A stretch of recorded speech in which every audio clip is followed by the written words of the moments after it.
सभी मित्रों को नमस्कार करता हूँ, सभी मित्रों का अभिवादन है। मित्रों, मेरी एक बड़ी सी कविता पिता की सीख 102 भाग इसके रिलीज हो चुके हैं। 103वां भाग लेकर के आज मैं आपके सम्मुख आया हूँ और इसके 112 भाग लिखे जा चुके हैं। कविता को मैंने अपने पूज्य पिताजी को समर्पित करते लिखा, इसलिए कविता मेरी सर्वप्रिय कविता है। कविता मैंने वर्णन करने का प्रयास किया है कि अपने पूज्य पिताजी से मैंने किन किन गुणों को विरासत में प्राप्त किया है, क्या क्या शिक्षाएं मेरे पिताजी ने मुझे दी हैं, जो कदम कदम पर पल पल पग पग अभी भी मेरा मार्गदर्शन कर रही है, मेरे जीवन में काम आ रही हैं। मित्रों, जब भी मैं कोई समस्या में होता हूँ तो मैं अपने पिता की शरण में चला जाता हूँ। निश्चित रूप से वहाँ से कोई ना कोई मार्ग मुझे प्रशस्त हो जाता है मेरे लिए और मैं उस पर आगे बढ़ जाता हूँ, समस्या दूर हो जाती है। कविता बिल्कुल सच घटनाओं पर आधारित है, क्योंकि इसमें कही गई प्रत्येक बात मेरे पिताजी द्वारा कभी ना कभी किसी न किसी संदर्भ में, किसी न किसी प्रसंग में मुझे समझाई गई है और मैंने उन सबको अपने मन मस्तिष्क में संजो कर रख लिया है। कविता कुछ इस प्रकार से थी। हमने सीखा है पिता से, श्रम करे और जीत ले जग, श्रम किया बेकार जग में यूं कभी जाता नहीं है। हमने सीखा है पिता से।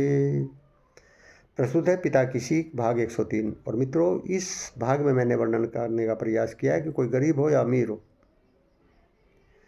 सब वही रोटी खाते हैं,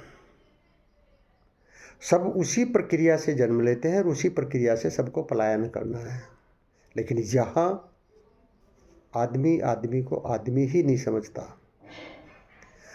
उसके अंदर इतनी सुपरमेसी होती है कि दूसरों का अपमान करने से, दूसरों को हीन समझने से वो कभी भी नहीं बाज आता। लेकिन मेरे पिताजी यहाँ कहते थे, मेरे पिताजी का मानना यह था कि इंसान पहले इंसान है, उसके बाद छोटा बड़ा है, उसके बाद वो अमीर गरीब है, पहले इंसान है, इसलिए सब बराबर है। सबको अपने अपने कर्मों का परिणाम मिलता है। किसी ने अच्छे कर्म किए हैं तो उसको ईश्वर ने उसी तरह से धन दौलत से नवाज दिया है।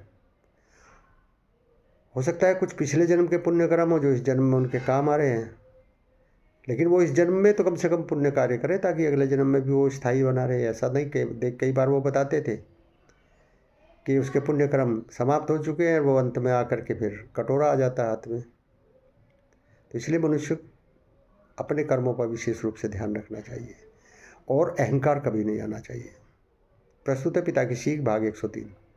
हमने सीखा है पिता से, अन्न सभी खाते यहाँ हैं, अमीर हो या गरीब हो सभी अन्न खाते। हमने सीखा है पिता से, अन्न सभी खाते यहाँ हैं। इसके बाद की प्रक्रिया भी सबकी समान है। सब पचाते मल बनाते, सोच सब जाते यहाँ हैं। अन्न खाने के बाद क्या होता है?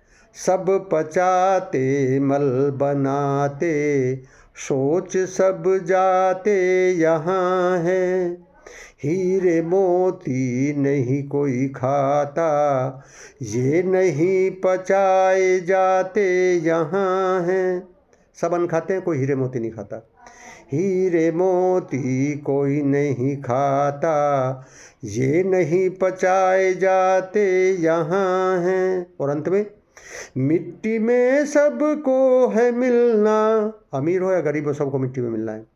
मिट्टी में सबको है मिलना, इससे बचा जाता नहीं है। अमीर हो या गरीब हो कोई नहीं बच पाता।